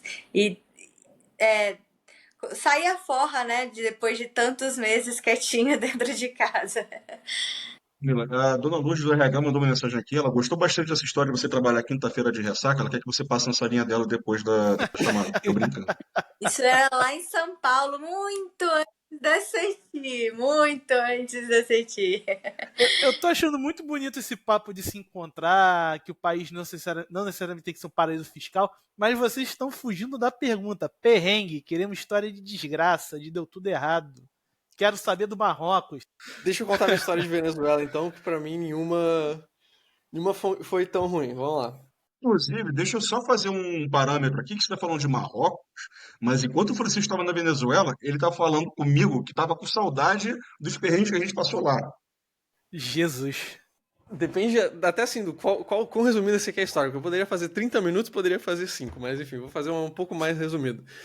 Basicamente, minha namorada é venezuelana e o pai dela, que ainda morava em Caracas, foi diagnosticado com câncer, então a gente foi, tipo, pô, vamos lá visitar. A gente tava na Argentina na época, daí a gente, pô, vamos pra Colômbia, então o que a gente faz? A gente primeiro passou em Bucaramanga, que é onde a gente tava com as nossas coisas, o apartamento lá, e aí, beleza, vamos pra Caracas, né? Como é que a gente faz? Olhei no Skyscanner, olhei no Google Flights, tava tipo, $1.000 por pessoa, voos pra Venezuela, tá, tipo, passando pela cidade do Panamá, enfim, tá um negócio impossível. Mas a avó dela já tinha vindo visitar ela uma vez na Colômbia, em Bucaramanga, porque tipo, a cidade fica, sei lá, 6 horas da fronteira da Venezuela. Então, pô, podemos fazer essa via terrestre. Né? Quão mal pode ser? A gente olhou no Google e assim, da fronteira, que é San Antônio de Táchira, até Caracas, são umas 12 horas. Então, ok, né? Já tô acostumado a fazer esse tipo de viagem viajando de ônibus no Brasil. Dá pra gente fazer. A gente pegou o ônibus primeiro de Bucaramanga para Cúcuta, que é a cidade de fronteira. Aí, tranquilo, né? O ônibus colombiano é uma maravilha, tem ar-condicionado, tem Wi-Fi, enfim, aí nada para reclamar. Chegamos na fronteira. A primeira coisa é que a gente teve que imprimir uma carta de convite, porque a gente recebeu a informação da pessoa que estava organizando a viagem que, o pessoal vai pedir que você tenha uma carta de convite para entrar na Venezuela, mesmo você podendo entrar sem visto, mesmo esse requisito não existindo legalmente em lugar nenhum, mas eles geralmente inventam que tem que ter uma carta de convite para você poder entrar, senão eles vão pedir suborno para ti. Entendeu? Beleza, vamos lá então. A gente foi lá, imprimiu 3 cópias da bendita carta, basicamente minha namorada convidando a mim, falando que, esse aqui tá vindo comigo e tô convidando para entrar aqui, beleza. A gente passa lá vai passar para fronteira para San Antônio do Táchira, E assim, a gente tem 3 pontes, inclusive, para passar. A gente passou na mais de longe, que era que tem menos trânsito. Do lado colombiano, não tinha ninguém. Ninguém indo pra Venezuela. Tipo, tá a oficina vazia, a gente chegou lá, só pegou o carimbo no passaporte pra ir embora e vai. Chegamos pro lado venezuelano, primeira coisa, pediram a bendita carta de entrada. Tipo, onde é que tá a sua carta? Mas não, tá aqui, tudo aqui, beleza, abri. Já na entrada, o cara da Guarda Nacional Bolivariana, que é a Gestapo ali da Venezuela, pediu pra gente tirar as malas do carro, abriu a mala, pediu pra abrir a mala, revisar tudo, enfim. Ele tava começando a já encher o saco com aquilo ali. Aí o taxista falou, tipo, deixa o pessoal passar aí, pô, enfim. O cara foi lá, deixou a gente ir. Beleza. Fomos para San Antonio del Táchira, né, nossa estação, que a gente ia esperar o nosso transporte para Caracas. Aí era um lugar muito interessante, porque, tipo, a gente meio que deu uma volta ali, e o ponto de espera era do lado do rio Táchira, que é o rio que separa a Colômbia e a Venezuela. E assim, é um dos downgrades, digamos, de fronteira mais pesados que eu já vi na vida. Porque a gente tá naquele lugar que... A nossa estação de ônibus, digamos, era a garagem de uma família ali, que, tipo, a garagem tava cheia de cadeira, que o pessoal usava pra sentar pra esperar, tipo, virou a estação, o ponto improvisado ali da galera. E tu conseguia ver, tipo, o rio Táchira, ele não passa nem do teu joelho, sabe? Tu consegue caminhar pro outro lado, se tu quiser. Não tem um muro na fronteira ali. O pessoal vai e volta como quer. Do lado de lá, Colômbia, tinha água, luz, internet, tudo funcionando. Lá do venezuelano, a gente chegou, era tipo meio-dia. Pelas 2, 3 da tarde caiu a luz. E ela não voltou até as 9 horas da noite. Não tendo luz também, não tinha água encanada. Então, assim, era tipo um balde, se quisesse, no banheiro, né, para fazer a descarga. Então, assim, começou bem. Era pra gente ter saído umas 2, 3 horas da tarde. A gente saiu, de fato, pelas 9h30, 10 horas da noite, porque o transporte lá demorou pra caramba pra chegar. E a gente só foi descobrir quando a gente tá lá que o transporte não era um ônibus. Era um Renault Megane que ia transportar a gente mais um casal com filho. Então, assim, tá 1, 2, 3, 4 e a criança no colo para viajar, pra fazer essa viagem de 12 horas sem ar-condicionado, e o caminho inteiro o motorista tava fumando e botando tipo uns reggaetons, umas músicas eletrônicas assim, pesada para escutar, para não dormir no caminho. Mas enfim, entendo o senhor, muita gente boa, ajudou a gente pra caramba. No meio do caminho a gente descobriu que o cara, a gente fazendo assim, small talk, fazendo conversinha com o cara que tá viajando com a gente descobriu que ele estava voltando para Venezuela porque ele estava sendo perseguido por assalto, por furto à mão armada na Colômbia. Ele resolveu voltar para Venezuela e ficar um tempo com a família lá, tipo, baixar a bola um pouco. Então, tipo, beleza, legal, a gente está viajando com um criminoso procurado. E, enfim, até aí é a parte divertida da história. Aqui vem a parte infernal da história, que é um conceito conhecido como alcabalas. As alcabalas eram basicamente os controles de impostos, né, que faziam a alfândega espanhola, enfim, que era tipo, o posto para passar as mercadorias e taxar. Hoje em dia, a alcabala tem um conceito diferente, que basicamente, é uma parada da Guarda Nacional Bolivariana, ou da polícia de lá, em que assim, tipo, o carro vai passar e para boa parte dos carros eles vão pedir para dar uma parada ali, dar uma olhada. Eles vão pedir a tua documentação e na maioria das vezes eles vão pedir para você sair do carro, tirar a sua maleta, abrir a sua maleta, mostrar o que tem na maleta. Eles vão ficar inspecionando aquela merda, vão inspecionar você, vão basicamente perder o seu tempo, o máximo de tempo que eles puderem, para você dar uma graninha para eles deixarem você passar. Esse é o conceito, tá? Então, assim, a gente passava a princípio e o taxista, no início, ele tava assim, passando umas notinhas de peso colombiano pro pessoal basicamente deixar a gente passar e não ter que seguir. Mas o cara também não tinha dinheiro infinito e o pessoal também não aceitava sempre. Então eles também mandavam parar de vez em quando. Adivinhem quantas alcabalas tem no caminho da fronteira até Caracas? Chutem. 10. Umas 47, mais ou menos. Tipo, entre 45 e 50.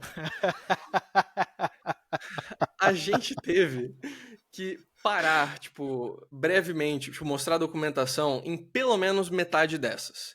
E a gente teve que sair do carro, tirar a mala, abrir a mala e tudo mais, em no mínimo 15. Então, assim, basicamente foi a noite que eu dormi pior na minha vida inteira, porque era uma viagem de noite, a gente era pra chegar de jeito, beleza, eu posso dormir no carro. Não, você não vai dormir no carro, porque a cada 15 minutos o carro vai parar, vai ter um policial na tua cara, te tratando como se você fosse um criminoso e pedindo, passa documento, explica isso aqui, explica isso aqui, explica isso aqui. Em defesa deles, você tá viajando com um criminoso de fato. Mas eu não era o Então, essa criminoso, parte da pô. história começou a fazer mais sentido. Eles pegaram ali de errado. Encheram o teu saco no do cara, foi basicamente isso, ou encheu o saco dos dois igual? Enchi o saco de todo mundo. E, basicamente, só pegar, digamos, os três piores exemplos. Um exemplo, a gente parou, o cara realmente estava, assim, querendo investigar tudo. Eu comprei na Colômbia, antes da gente ir, um pote de azeite de óleo de coco, né, de azeite de coco. E, tipo, tava embalagem de vidro, você consegue ver que é azeite de coco. Tava com um plastiquinho ao redor da tampa de metal, ou seja, não foi aberta, tá lacrada. O desgraçado da Guarda Nacional, ele pegou o pote, começou a olhar assim, abriu, cheirou o azeite de coco, fechou a parada mal e deixou cair azeite nas roupas. Filha de uma puta. Aí ele procedeu a pegar a minha caixa de fio dental, o plástico do fio dental, abriu o fio dental, ficou olhando assim, investigando para ver se não tinha uma droga escondida no fio dental, fechou. Pegou a pasta de dente, abriu, cheirou.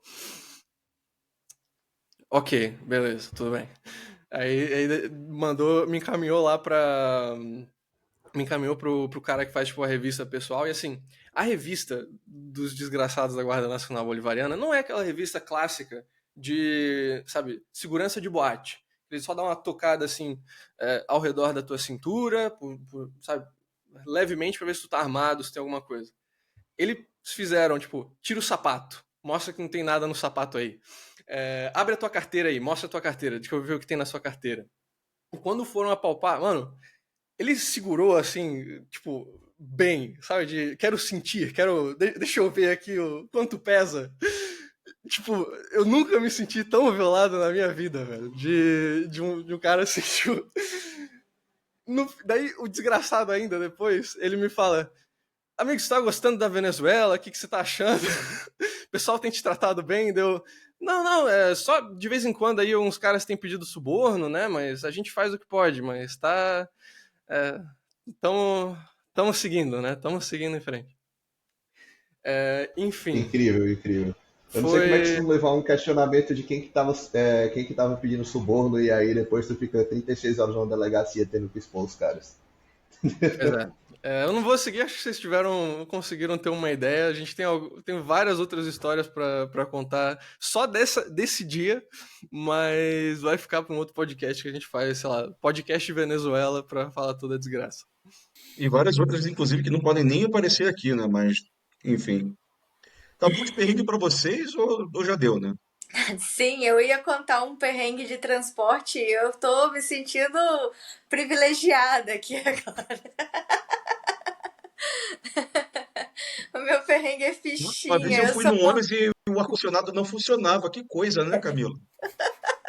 O motorista do Uber não me deu aguinha. Acho que nada supera. rapaz, Mano, eu no tô. caminho, a gente teve que parar meia hora na fila do posto de gasolina, porque os postos de gasolina na Venezuela tem fila. Não tem, tipo, tu não consegue chegar e abastecer. Os carros ficam. Tipo, tem uma fila quilométrica, tipo, o que tem esse monte de carro ali? E é porque daqui a 2 quilômetros tem um posto de gasolina e o pessoal tá esperando. Então, tipo, o nosso motorista até foi muito sagaz, e no meio da viagem, ele deu tipo, uma garrafa de gasolina para um outro motorista que era amigo dele, para reservar o lugar dele depois no posto. Então, tipo, a gente chegou, cortou a fila da metade do posto, mas ainda assim a gente ficou, tipo, cortando a fila, a gente esperou meia hora para poder abastecer. No país que mais tem reserva de petróleo do mundo. Então, foi bem divertido. Isso a parte de perrengues, a Venezuela tem 100%. Ah, só para fechar a história com um final feliz, eu chegando no Airbnb, é, a viagem que era para ter sido de 12 horas levou 19, por conta das alcabalas. Eu cheguei no Airbnb, o host lá foi me dar um salve, enfim, fazer o check-in ali. E a gente contando da viagem, que, nossa, meu Deus do céu, coisa horrível e tudo mais. Ele, pô, e por que tu não veio voando? Eu, porque, pô, voo lá tá $1.000, enfim, dele. Não, cara, tem voo por $100 de Venezuela a Colômbia. Deu, ué, como assim? Tu só tem que buscar nessa página aqui, nessa página aqui, nessa página aqui. Daí eu fui ver, basicamente tem tipo uma meia dúzia de linhas aéreas na Venezuela que não saem em nenhum buscador de voo do mundo. Tipo, não sai no Skyscanner, não sai no Google Flights e tudo mais, mas se tu vai lá no site deles, de fato, a linha aérea existe, você consegue comprar um voo por $100, $200. E todas as vezes que eu tive que ir para a Venezuela ou sair da Venezuela, depois foram de avião. Não façam a fronteira terrestre, vão de avião, que apesar de ter perrengue, é muito menor. Muito, muito menor. Então fica o aviso para os poucos que talvez queiram se aventurar para os lados venezuelanos. Ou melhor, não vá para Venezuela, mais fácil. Espera acabar o BO, né? Eu tenho curiosidade, muita curiosidade de ir lá conhecer a Venezuela. Indo de avião é muito mais tranquilo. E é algumas das melhores praias que eu já vi na minha vida. Então, assim, tem um certo. Motivos pode existir, mas de forma geral não vão pela fronteira terrestre. Só isso. Aproveitando esse clima de experiências pessoais, e aproveitando também que a gente teve um acidente no início da gravação, acho que vale a pena a gente retornar para uma coisa importante, que é a gente dá aquele contexto da nossa relação com a CETI. Tipo, Danilo, acho que você foi o único que chegou a contar, quando a gente realmente começou a gravar, como que você esteve na empresa, como que você conheceu o Francisco. Basicamente, tirando eu e Francisco, é tudo nepotismo aqui dentro. É tudo, sabe, amigo de amigo, né? A minha trajetória começa basicamente com a minha irmã sendo chata pra caramba. Explico, né? Eu morava em Portugal na época, trabalhava para a Apple, né? Minha irmã terminou o ensino médio, resolveu me visitar em Portugal, ficar uns 2 meses ali, né? Ela podia ficar 3 sem precisar pedir visto. Tá. E ela é aquela pessoa que você fala, sinta-se em casa, e leva aquilo ao pé da letra. Eu vou me sentir em casa, vou vender a geladeira para comprar a troca. Obviamente não aconteceu isso, né? Mas só para dar um exemplo extremo aqui, bem dramático. Aí tinha a LibertyCon acontecendo, né, todo ano, né? Naquele ano assim em Madrid, a LibertyCon Europa, no caso, né? E ele sempre ficava assim, pô, vai ser legal, só que vou ter que trocar folga, vou ter que gastar tempo de férias, isso e aquilo, sempre dava um migué, né? Sempre dava uma desculpa e não ia. Aquele ano era ou dou esse jeito de ir, ou gasto meu réu primário. Resolvi ir à Liberticom. E uma das melhores decisões que eu tomei na minha vida, né? Lá conheci gente que, pô, amigos próximos até hoje, gente assim que me convidou para casamento na Sérvia, inclusive. Por isso que eu falo pra caramba da Sérvia, né? Muitos amigos dali que, né, me incentivaram a ir pra lá depois, não me arrependi, né?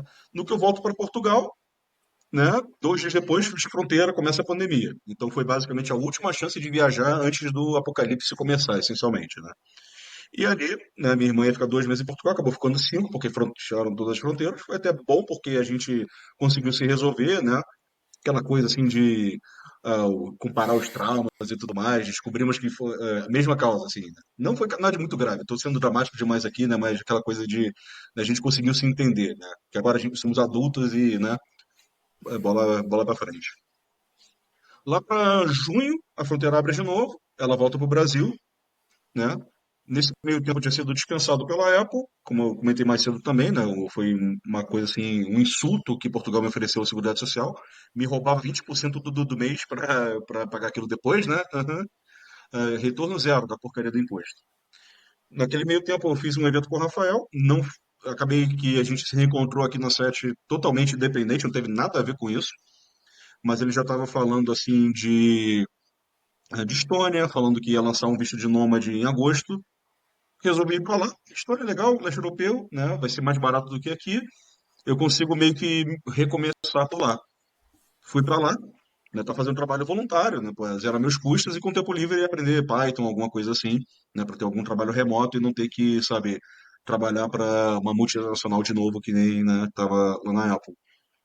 Nesse meio tempo, uma pessoa que eu conheci na LibertyCon, Simon Sarevski, da Macedônia do Norte, mandou uma mensagem, isso já era novembro, dezembro, uma coisa assim, já bem final do ano. Falou: Oi, Danilo, tudo bem com você, meu amigo? Eu estava vendo o post aqui do grupo de estudantes na Áustria, tem um menino Francisco, ele está precisando de brasileiro da Estônia. Você é um brasileiro da Estônia, meu amigo, por que não fala com ele? Aí mandei mensagem para o Francisco, né? Ele estava precisando de, né, alguém para fazer tradução de artigo e tudo mais, e também uma questão de compliance, né, de ter alguém na Estônia. E aí foi assim que eu comecei na empresa. Estou aqui desde antes da empresa lançar oficialmente, né? Eu comecei, se não me engano, em janeiro de 2021, a gente lançou em março. Né? Não sou fundador porque eu estava como freela, né? Eu estava como, né, fazendo coisa assim, braçal, né? Quando deu o lançamento, a gente lançou quando soltaram o Lula, e meio que não acabava mais, precisava de uma mão ali de outras pessoas de outros departamentos, né? Fui lá ajudar e, né, fui ganhando mais responsabilidade com o tempo, não sei o que, e agora estou na posição que estou agora, né? Como basicamente mão direita do Francisco, né? E tudo começa porque minha irmã é muito chata. Então, muito obrigado, Bia, te amo, beijo.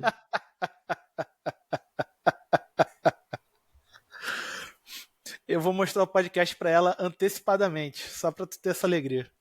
Ela odeia que eu conte essa história, por motivos óbvios, né? Justo. E você, Diogo, conta pra gente como é que foi. Então, começa no dia que eu conheci o Danilo numa chopada da PUC. E o assunto vai terminar nesse ponto, porque o meu anjo da guarda e meu advogado recomendam que eu não continue as circunstâncias do encontro. Dito isso, eu conheci o Danilo por um amigo em comum e a gente se encontrava muito esporadicamente pelo Rio de Janeiro. Eu não estudava na PUC, mas na faculdade que eu estava, coincidentemente, as matérias que eu ia bem eram nos dias de chopada da PUC. Então eu levo assim, eu tirei 9,5 em logística, eu vou ver essa aula não, eu vou pra chopada da PUC, tchau. Aí eu pegava e ia e ficava trocando ideia com o pessoal, tomando cerveja, coisa normal de jovem universitário. E eu e o Danilo, a gente perdeu o contato por muitos anos. Eu tava terminando de gastar meu dinheiro da rescisão de quando eu trabalhava em banco aqui no Rio. E eu tava, na época, fazendo aquele clássico de brasileiro de estar estudando para concurso. Tava desempregado e tinha acabado, fiquei desempregado um tempo, tava estudando, não passei, arrumei um emprego merda, pagando um salário mínimo. E o Danilo veio perguntar para mim: qual é, Diogo? Tu teria interesse em trabalhar? Minha empresa faz isso, aquilo. Eu achei que curioso, que diferente, que inusitado. Aí, na hora, eu olhei assim, cara, não sei, tipo, não sei se é para mim esse tipo de carreira. Talvez eu continue estudando, eu tô vendo outras coisas com meu pai. Aí acabou que no primeiro momento eu não aceitei. Aí depois o Danilo veio falar comigo de novo, eu falei, pô, é o universo se esforçando muito para me dar um emprego, mano. Ah, vambora. Aí eu fiquei uns 2, 3 meses até com 2 empregos.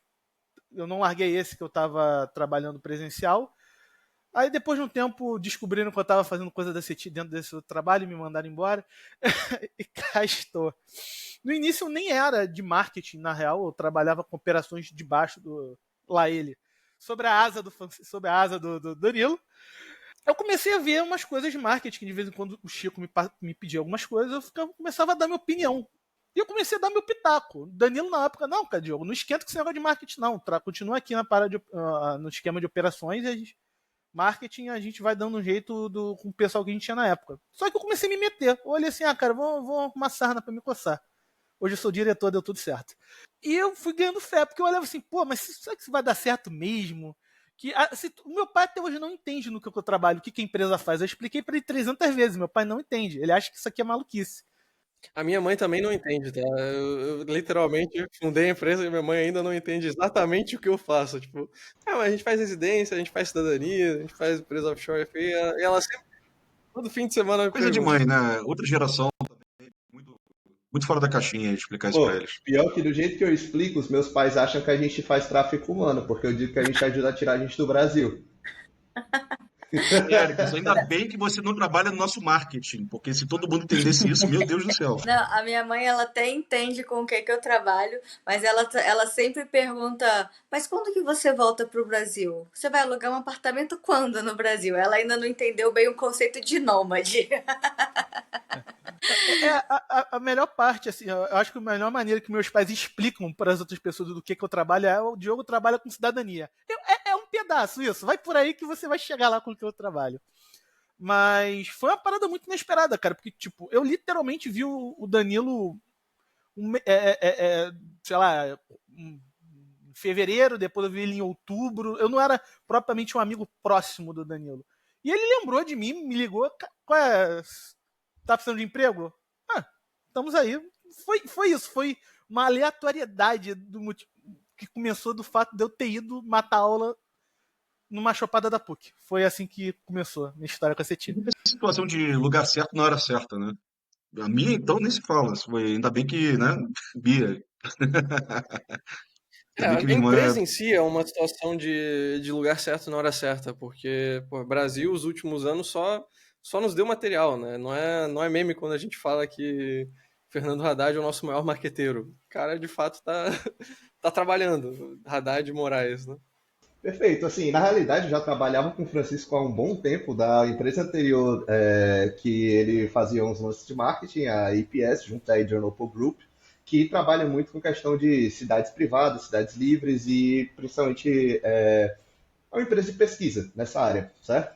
E aí, em tal momento, já tinha encontrado o Francisco e o Danilo no Rio de Janeiro, já sabia que eles estavam trabalhando com a SET, e lá na AD, que foi onde eu acabei trabalhando, estavam fazendo gerência de operações, e aí, em tal momento, me vi trabalhando de consultor também, de vendas por fora, tentei abrir minha empresa, e aí acabei tendo que sair da AD em algum momento, nada deu certo, e em certa hora eu cheguei pro Francisco, ô Francisco, a moral, tá precisando de alguém trabalhando aí não? Não tem nenhuma vaguinha não? E aí, assim, por sorte tinha, entrei aqui para ajudar o pessoal com a equipe de vendas, fiz implementação de CRM, e aí, eventualmente, assim, hoje em dia, tudo que é sistema na empresa, tudo que eu tenho uma equipe de programadores trabalhando comigo, a parte do financeiro também, toda, estou ajudando a tocar hoje em dia, e, assim, deu certo. O Ericles, ele já era um cara que, pô, adorava trabalhar com ele junto na época da AD, quando a gente trabalhava com questão de zonas econômicas especiais e tudo mais, então, assim, era um profissional muito eu sempre admirei, mas quando eu comecei a focar mais na CETI, isso acabou virando depois minha ocupação tempo integral. Eu nunca, assim, eu gostava de trabalhar com Erics, mas eu não ia tentar, tipo, tirar funcionário de uma empresa que eu trabalhei lá, era amigo dos caras, e tudo mais. Mas aí quando ele tava livre, eu, porra, vamos fazer algo junto, sim. Foi mais de, tipo, não podia fazer esse poaching na época. Eu comecei como cliente da CETI, né? Comecei como. Eu virei nômade antes de contratar a CETI, passei por altos perrengues e tava ali namorando a CETI, flertando com a ideia de contratar, mas com aquela ideia de que não, eu consigo fazer sozinha, e enfim, tive muito prejuízo, perdi muito tempo, muito dinheiro. E ralei muito até que eu percebi que sim, eu precisava da ajuda da CETI. Contratei a CETI e foi quando os meus planos começaram a finalmente dar certo, a andar, ser estruturados, na verdade, porque até com isso a CETI ajudou a estruturar os planos de curto, médio e longo prazo e colocar eles em prática, né? E o relacionamento deu tão certo que depois de um tempo eu fiz exatamente isso. Eu convidei o Danilo lá pra casa, fiz um churrascão, enchi ele de cachaça e falei, vocês não querem me contratar lá na CETI, não? É tão legal a CETI, quero trabalhar com vocês. Foi mais ou menos assim que tudo aconteceu. E deu certo, hoje eu tô aqui fazendo parte dessa equipe, que eu curto muito trabalhar com vocês. A Camila tem a grande vantagem de já ser, porra, super conhecida no ramo libertário e de cripto, que é grande parte da nossa audiência. E aí acabou encaixando muito bem, assim, de poder fazer esse outreach com esse pessoal. Vários dos nossos convidados foram justamente contatos da Camila que acabaram vindo pro podcast. Então, também Valeu, Camila, por providenciar, sei lá, metade dos últimos convidados do Contra o Vento, desde que você virou a co-host. Imagina, tá sendo uma experiência incrível. Eu curto, é realmente um prazer, assim, é divertido, eu gosto de gravar e também dos bastidores, assim, é um trabalho que me envolve muito. Então, é isso, tamo junto. Eu acho que um bom tópico que a gente pode pegar para a gente já caminhar para um encerramento a gente falou do passado, a gente falou do que a gente acha pro país, para os outros países que o brasileiro é apaixonado, para os países que os brasileiros deveriam ser apaixonados, mas o que você acha que a gente pode contar de novidade que a gente não lançou ainda, Chico? O que tu acha que a gente pode tirar, mostrar um pouquinho, dar uma palhinha do que a gente tem preparando? Caraca, novidades que a gente ainda não contou. Tem algumas para sair em breve. A gente está, por exemplo, agora trabalhando com alguns casos de cidadania por investimento. A gente vai lançar bem em breve o material sobre Vanuatu, que é a cidadania que permite investimentos com criptomoedas para conseguir a cidadania por investimento com investimento em cripto. Inclusive, o pessoal que está acompanhando a gente no Insta é a Juliana que está fazendo todos esse processo, a Juliana de Dubai. A gente vai estar presente também em algumas conferências esse ano, para quem estiver pelo Brasil e quiser encontrar com a gente. Vamos estar na LibertyCon, já está praticamente, já está confirmado do lado da LibertyCon, a gente vai estar lá na Anarcópolis. Tem uma outra conferência que a gente está faltando só terminar os últimos detalhes, mas é uma conferência de cripto grande que a gente deve estar por lá. Não posso anunciar ainda. E deixa eu ver. Acho que de novidades que a gente pode contar agora seriam essas principais. Não sei se Eric ou Camila tem alguma outra que eu estou esquecendo. Dá para falar também da aula que tu vai dar daqui a algumas semanas na comunidade, né? Que a gente vai fazer aqui um apanhado básico aqui que é extremamente essencial para qualquer pessoa que queira ser nômade ou que queira sair do Brasil ou internacionalizar seu patrimônio, que vai ser os básicos da teoria das bandeiras e como se proteger do Brasil. E, assim, a gente também planeja aí uma rota de expansões e, assim, melhora nos conteúdos e eventos aqui na nossa comunidade. Então, assim, vocês têm bastante pelo que esperar na realidade. Exato, o anúncio vai ser feito bem em breve e vai ser teoria das bandeiras 101, especialmente para a galera que é nova na comunidade, quer pegar um apanhadão geral das principais jurisdições, as principais opções. A gente vai estar apresentando isso na comunidade daqui a 2 semanas, se me lembro bem. Então, fiquem ligados e compareçam depois. A Camila vai deixar o link lá na aba de anúncios. Senhores e senhora, algumas últimas palavras antes de encerrarmos? Algo que vocês queiram dizer para a nossa audiência? Eu quero dizer pra galera lembrar de curtir, compartilhar, mandar pros seus amigos, mostrando a história da CETI e mostrando que, é desafiador, mas é muita conquista também, então não tenham medo, vamos explorar o mundo aí. Acho que a gente contou bastante histórias aqui para inspirar a galera a tomar coragem e dar os primeiros passos, né? Então é isso, compartilhem com seus amigos aí que estão interessados em conhecer e desbravar o mundo, em iniciar uma vida em outro lugar. Compartilha esse vídeo, dá o like, segue a gente no YouTube, nas outras redes sociais também, e é isso. Deixa um review aqui no podcast para quem está escutando no Spotify e no iTunes, no Apple Podcast, que ajuda muito na divulgação no algoritmo. O link vai estar aqui na descrição, então deixa uns 5 estrelas lá rapidinho, sua avaliação, e você vai estar ajudando a gente a produzir mais 100 episódios do Contra o Vento Podcast daqui a, sei lá, 2, 3 anos, quando a gente estiver no podcast 200. Acho que é isso então, gente. Muito obrigado a todos que estiveram escutando aqui ao vivo, todos que comentaram. Muito obrigado aqui à nossa mesa redonda da empresa, Erics, Danilo, Diogo e Camila. Foi um prazer ter hosteado 100 podcasts e co-hosteado 100 podcasts com a maioria de vocês, menos o Erics, que é o novo aqui na casa, mas principalmente Danilo, Diogo e Camila. Muito bom ter vocês por aqui. E é isso, gente. Vamos agora mais 100. Contagem começa agora. É isso. Valeu, gente. Um abraço a todos. Boa tarde, dia, para quem está em fusos horários mais para trás. E até semana que vem. Valeu. É isso, gente. Valeu. Até semana Valeu, que vem. valeu.